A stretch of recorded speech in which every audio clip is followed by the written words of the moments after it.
오늘의 제목은 거룩한 삶을 삽시다 라는 제목을 가지고 여러분들과 함께 말씀을 나누고자 합니다. 놀라운 하나님의 복을 누리는 삶을 삽시다. 신명기 강의 66번째 시간입니다. 지금 우리가 살고 있는 이 시대는 종말의 시대를 우리는 지금 살아가고 있습니다. 주일 말씀을 통해서 예수님의 재림과 종말의 진주에 대한 말씀을 우리는 들었습니다. 마지막 때와 시간과 날짜는 그 누구도 아무도 알 수 없고 오직 하나님만이 아시고 마지막 때의 징조가 보이면 예수님이 바로 문 앞에 오셨다는 것을 우리는 알면서 우리는 깨어있는 삶을 살아가야 합니다. 종말의 때에 네 가지의 징조가 있는데 많은 사람들이 주님의 이름으로 와서 내가 그리스도다 라고 하면서 많은 사람들을 미혹하고 민족이 민족을 치고 나라가 나라를 대적하여 일어나고 곳곳에 기근과 지진들이 있고 난리의 소문들이 일어나고 또한 예수님을 믿는 것 때문에 내가 모든 민족에게 미움을 받게 되고 핍박을 받게 되고 실족하고 서로 잡아주고 서로 미워하게 되는 일들이 생겨나고 또한 거짓 선지자들이 많이 일어나서 많은 사람들을 미혹하고 불법이 성함으로 많은 사람의 사랑이 식어지는 이 시대를 살면서 이미 종말의 증거는 너무나도 차고 넘치고도 넘치는 이 순간에 예수님이 오셔도 너무나 무방한 시대를 우리는 지금 살아가고 있습니다. 그날을 위해서 우리는 미혹을 당하지 말아야 되고 끝까지 견뎌서 구원을 얻고 우리가 복음을 땅끝까지 전해서 마지막 한 사람까지 복음을 듣도록 우리는 전파하면서 살아야 되고 또한 신앙생활 나 혼자서 내가 마음대로 하는 것이 아니라 내 교회 공동체, 셀 교회 안에서 교회 공동체 안에서 깊이 뿌리 내리고 영적 리더의 말씀에 아멘하고 순종하면서 성경대로 살아가는 삶을 우리는 살아가야 합니다. 오늘 말씀은 이스라엘 백성이 하나님의 계명에 순종하며 살아가는 거룩한 삶을 받기 위해서 부르심을 받았다는 것을 우리는 배경을 통해서 알 수가 있습니다. 하나님이 거룩하신 하나님이시기 때문에 그의 백성들도 마땅하게 거룩한 삶으로 그들은 살아야 됩니다. 하나님의 백성에게 불순종과 순종이라는 이 두 가지에 있을 때 이 사이에 있는 회색지대는 전혀 존재하지가 않습니다. 그렇다면 하나님의 백성이 말씀에 순종해서 거룩하게 살아야 될 삶의 영역은 어디일까요? 오늘 말씀을 통해서 여러분들과 함께 나누고자 합니다. 먼저 첫 번째로 우리는 말씀에 순종하는 삶을 살아야 합니다. 오늘 본문 11절에서 13절 말씀 우리 함께 한 목소리로 합독하겠습니다. 시작. 모세가 그날 백성에게 명령하여 이르되 너희가 요단을 건넌 후에 시므온과 레위와 유다와 이사갈과 요셉과 베냐민은 백성을 축복하기 위하여 그리심산 서노고 르우벤과 갓과 아셀과 스불론과 단과 납달리는 저주하기 위하여 에발산에 서고. 아멘. 오늘 본문에서 모세는 가나안 땅에 들어가서 지켜야 될 의식에 대해서 말씀을 해주고 있습니다. 구체적으로는 백성이 율법과 관련해서 축복과 저주의 말씀들을 들어야 된다고 말을 하고 있습니다. 지난 수요일 말씀에 이어서 모세는 그리심산과 에발산에서 축복과 저주의 말씀을 선포하라고 명령을 하고 있습니다. 실제로 에발산과 그리심산을 다녀온 사람들의 말을 의하면은 이 두 산이 마치 전라북도 진안에 있는 마이산과 비슷하게 생긴 산이라고 말을 하고 있습니다. 천연적으로 두 산이 마주보고 원형 극장처럼 되어 있어서 완벽한 음향 효과를 낼 수 있는 곳이라고 말을 합니다. 양쪽 위에 사람들을 세워놓고 큰 소리로 십계명을 읽게 했으니까 서로 완벽하게 들을 수가 있었고 산 아래의 계곡에서 하는 소리를 똑똑하게 들을 수가 있었다고 합니다. 그런데 하나님은 모세를 통해서 가나안 땅에 들어가면 이런 곳에서 이스라엘 백성들을 모아놓고 이렇게 하라고 말씀을 하고 있습니다. 이 장면은 새롭게 언약을 갱신하는 일종의 결혼식과 같은 것입니다. 그러니까 가나안 땅에 들어가서 하나님의 거룩한 백성, 즉 하나님의 성민, 그리스도의 신부로 살아가게 하기 위한 예식인 것입니다. 에발산, 저주의 산에서도 그리스도의 신부라는 사실을 기억하면서 아멘 하라는 것인데, 이 상황은 일종의 역할극과 같은 것입니다. 그렇다면 어떤 역할극일까요? 저주의 에발산과 축복의 산 그리시산 위에 넓은 공터 위에서 200에서 300만 명이 되는 이스라엘 백성들을 세워놓고 제사장들은 계곡에 서고 시므온, 레위, 유다, 이사갈, 요셉, 베냐민은 그리심산 위에 섭니다. 축복의 산에서 아멘 역할을 맡은 것입니다. 그리고 나머지 루벤, 갓, 아셀, 스불론, 단, 납달리는 에발산 위에 섭니다. 그런 다음에 산 아래 골짜기에서 제사장들이 저주의 말씀을 낭독을 하면 에발산 위에 있는 백성들이 아멘하고, 축복의 말씀을 낭독을 하면 그리시산 위에 있는 백성들이 아멘 하는 것입니다.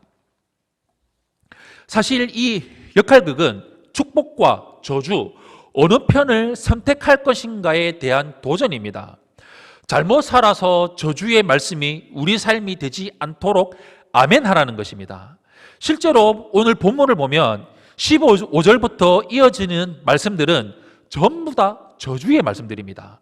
26절까지 모두 저주의 말씀들입니다. 따라서 이 역할극의 핵심은 가나안 땅에서 축복과 저주의 선택에서 실패하지 않기 위해서 하나님께서 싫어하는 것들이 무엇인지를 조목조목 살펴보고 그들 마음 가운데 새기는 것에 있었습니다. 우리 인간은 하나님의 형상대로 창조가 되었습니다. 그래서 본능적으로 양심을 따라서 선을 알고 선을 행하며 살아갑니다. 그러나 인간은 죄 때문에 타락했으므로 죄성을 가지고 있는 존재이기도 합니다. 선과 악을 모두 경험하는 인간의 삶이고, 선을 넘어서 복을 거두기도 하고 악을 심어서 저주를 거두기도 하는 것이 우리 인간의 삶이고 인간의 인생입니다. 하나님은 이스라엘 백성들에게 복을 주시려고 그들 가운데 말씀을 주시고 율법을 주셨습니다. 복 주시는 말씀을 거절하고 하나님을 멸시하거나 순종하지 않는다면 그것은 하나님의 사람, 하나님의 백성이라고 말할 수가 없을 것입니다.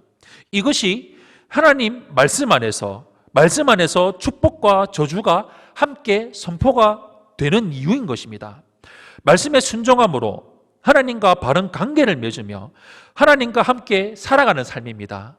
하나님과 함께 살아가는 삶이 무엇입니까? 하나님이 원하시는 것이 무엇인지, 하나님의 마음을 알고자, 하나님이 원하시는 것을 알고자 내가 애쓰며 노력하며 그 말씀을 붙들고 살아가는 것입니다.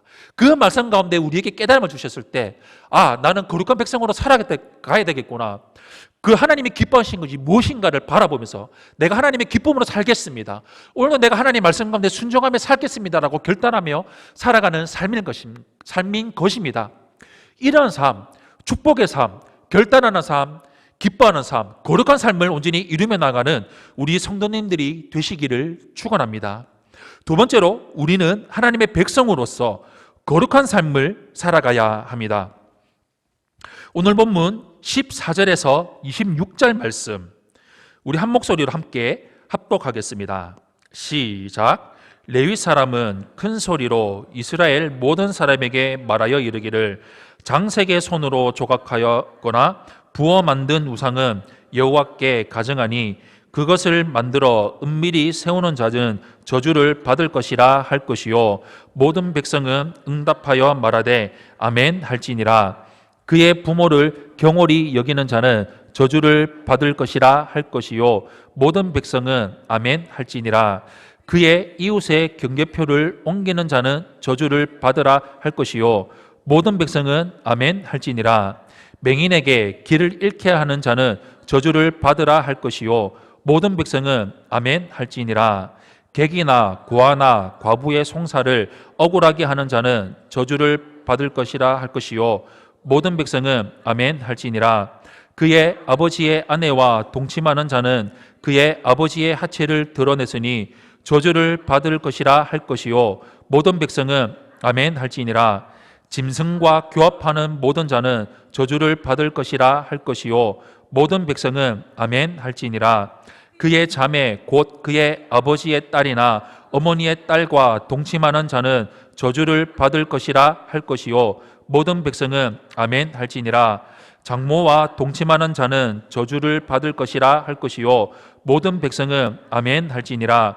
그의 이웃을 암살하는 자는 저주를 받을 것이라 할 것이요 모든 백성은 아멘 할지니라. 무죄한 자를 죽이려고 뇌물을 받는 자는 저주를 받을 것이라 할 것이요 모든 백성은 아멘 할지니라. 이 율법의 말씀을 실행하지 아니하는 자는 저주를 받을 것이라 할 것이요 모든 백성은 아멘 할지니라. 아멘. 방금 읽은 말씀들에서는 우상을 세우는 것에서부터 율법을 지키지 않는 것까지에 대한 죄에 대한 저주들만 쭉 나와 있습니다. 우리가 이해해야 될 것은 오늘 말씀에 나오는 12개의 저주의 항목들이 율법의 모든 저주의 항목들을 전부 열거한 것이 아니라 단지 그 중에 일부분인 저주 샘플이라는 것입니다. 이 저주들이 갖는 성경적인 의미를 이해하는 것이 중요합니다. 12가지의 저주들이 의미하는 것은 율법에 불순종하는 행동은 인간에게만 죄를 짓는 것이 아니라 바로 하나님께도 죄를 짓는 것이고 그 죄는 당연히 심판을 받아야 된다는 것입니다. 오늘 본문 15절에 이렇게 나와 있습니다. 장색의 손으로 조각하였거나 부어 만든 우상은 여호와께 가증하니 그것을 만들어 은밀히 세우는 자는 저주를 받으라 할 것이요 모든 백성은 응답하여 말하되 아멘 할지니라 라고 나와 있습니다. 이 말씀의 핵심은 손으로 조각하고 부어서 만드는 것이 우상이라는 것입니다. 우상은 사람이 만드는 것입니다. 갖가지 형상을 새겨서 혹은 부어서 만들어 놓고 그것을 섬기는 것이 우상입니다. 우상 숭배는 단순히 형상으로서 우상만을 의미하지 않습니다. 자녀가 우상이 될 수 있고 일이 우상이 될 수 있고 돈이 우상이 될 수 있고 건강이 우상이 될 수 있고 내가 더 집중하고 더 사랑하는 것이 우상이 될 수 있습니다. 우상이라는 말은 하나님처럼 섬기는 대상이 있다는 것입니다. 하나님보다 더 앞서는 것, 하나님보다 더 사랑하는 것, 하나님보다 더 생각하고 더 앞서는 것, 그 모든 것이 우상이라는 것입니다. 그런데 하나님은 하나님의 형상대로 지음받은 사람이 자기들의 손으로 만들어 놓고 그 우상을 숭배하는 것이 가증하게 여기신다고 말씀을 하고 있습니다. 가증하게 여긴다는 말은 구토가 난다는 의미입니다. 끔찍하게 싫어하는 일이라는 것입니다. 하나님은 왜 우상 숭배를 하지 말라는 말씀을 그토록 이렇게 많이 하셨을까요? 그것은 우리가 하나님의 백성으로서의 사는 삶 또한 우리가 행복해지는 비결이기 때문입니다. 그것이 하나님의 백성다운 삶, 인간다운 삶, 하나님께서 의도하신 하나님의 형상으로서의 삶을 살아가는 길이기 때문인 것입니다. 타락한 사람은 장색의 손으로 조각하였거나 부어 만든 우상을 섬기는 것에 너무나도 익숙합니다. 우리 안에는 종교성이 있습니다. 하나님이 그렇게 인간을 지으셨습니다. 그 종교성은 하나님을 올바르게 믿고 섬기게 될 때 올바르게 사용되는 것입니다. 그러나 타락한 인간은 자기 손으로 새기고 부어 만든 우상을 만들고 그것을 신처럼 섬기는 것입니다. 그것을 만들어서 은밀하게 세운다는 것은 하나님과 우상을 겸하여 섬긴다는 것입니다. 하나님은 이런 그리스도인들에게 저주를 받아도 마땅하다고 말씀하시면서 아멘하라고 하십니다. 우상들은 우리에게 인격적인 삶을 요구하지 않습니다. 다만 필요할 때 찾아가서 소원을 말하면 되는 것입니다. 하나님은 하나님의 형상대로 지음을 받은 인간이 그렇게 삶을 살아간다는 것을 가증하다라고 말씀을 하시는 것입니다. 그러기에 나 외에 다른 신을 섬기지 말라는 계명을 제일 먼저 두신 것입니다. 하나님 한 번만 옳게 알고 믿음에서 믿음에 이르는 여정에 오직 하나님만 사랑하고 하나님만 바라보고 하나님을 섬기는 삶을 살아가는 이 삶을 우리는 이루며 나아가야 됩니다. 오늘 본문 26절에 이렇게 나와 있습니다. 이 율법의 말씀을 실행하지 아니하는 자는 저주를 받을 것이라 할 것이요 모든 백성은 아멘 할지니라 라고 말씀을 하고 있습니다. 이 율법의 말씀이란 15절부터 25절까지에 나오는 말씀들을 말을 하고 있는 것입니다. 이 말씀들의 내용을 정리해 보면 이렇습니다. 15절에서는 하나님과의 관계에서 우상의 문제를 말씀하고 있습니다. 16절은 인간관계의 출발점에서 말씀하시는 부모 공경하는 문제를 다루고 있습니다. 이런 순서는 십계명의 순서를 그대로 따른 것입니다.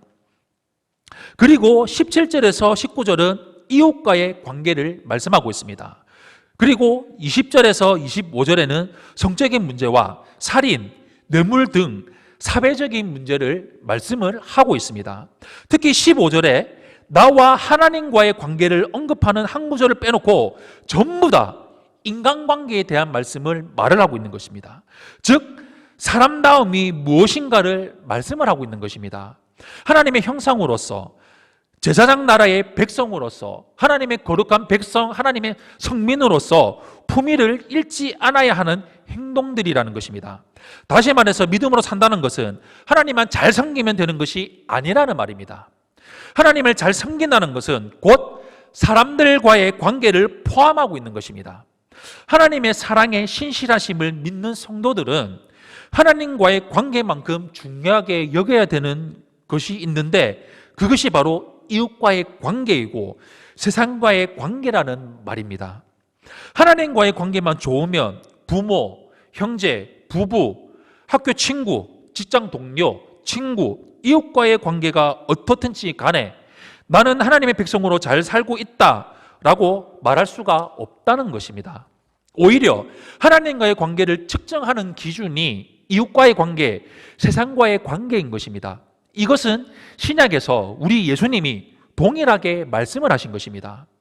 이웃사랑을 통해서 세상 사람들은 하나님을 본다고 말씀하시고 마지막 심판 때에는 가난한 사람, 고아와 과부에게 한 것이 곧 내게 한 것이라고 말씀을 하고 있습니다. 그리스도인은 예배당에서만 좋은 그리스도인일 수 없다는 것입니다. 구약도 그렇게 말씀합니다. 그렇다면 하나님께서 중요하게 여기시는 하나님의 백성의 삶이 무엇일까요? 하나님의 백성의 삶에서 핵심을 이루고 있는 것을 본다면 탐욕입니다. 경계표에서부터 성적인 탐욕에 이르기까지 탐욕이 하나님의 백성다움, 인간다움을 파괴하는 주범입니다. 탐욕은 절제되고 아예 없애버려야 됩니다. 자족하는 삶은 늘 우리에게 감사를 가져오지만 탐욕은 늘 불법과 탈법을 불러오고 다른 사람의 눈에서 피눈물 나게 만드는 문제이기 때문입니다.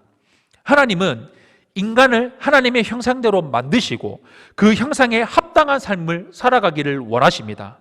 그래서 사람을 다루시는 하나님의 손길 역시 그 사람다움의 기준에서 합당하도록 대하십니다. 그러면서 하나님의 형상으로서 하나님의 백성으로서 제사장 나라의 백성으로서 살아가는 삶, 사람다움의 삶을 어떻게 살 것인가에 대해서 가르쳐 주십니다. 하나님을 경외하고 부모를 공경하고 이웃과의 관계에서 탐욕을 부리지 말아야 됩니다. 성적인 탐욕도 탐욕이고 인간다움을 잃어버린 성은 저주를 받아야 됩니다. 성품은 절제되어야 되고 생명은 하나님의 것이라고 굳게 믿으면서 살아야 됩니다. 우리는 그리스도인입니다.